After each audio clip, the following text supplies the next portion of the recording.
soc professor de l'Ateneu de les Arts i conjuntament amb altres professors portem a terme aquest projecte que té 20 anys entre l'Ajuntament i l'Ateneu de les Arts d'utilitzar el teatre com a eina d'ús i de normalització lingüística.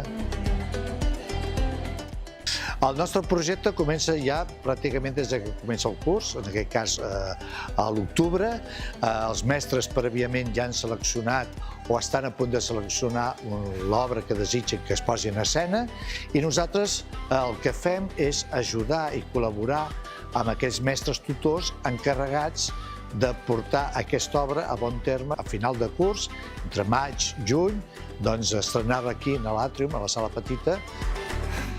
A nivell pedagògic, el tema del teatre que fem el que ens aporta és, sobretot, una cohesió de grup. Comencem des de l'octubre i és una cosa que fem al llarg de tot el curs. Al principi costa molt, els nens es posen nerviosos, sembla impossible aprendre's el guió. Passem estones molt divertides i la veritat és que els nens, quan arriba el divendres, que és quan fem teatre, doncs tenen ganes.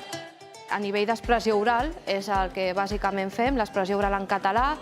Treballem també el tema de les emocions i, sobretot, fer grup.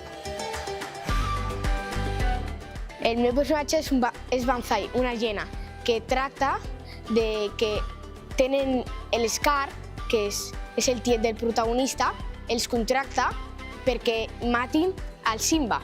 Les hienes són com dolentes, però també són bones.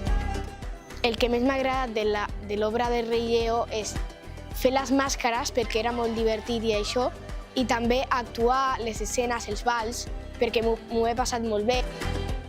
El meu personatge és Simba de petit i representa el cicle de la vida i està molt impacient per ser rei. A mi m'agrada fer moltes interpretacions perquè és com una forma de no ser tu mateixa. És com canviar la teva vida, no ets tu.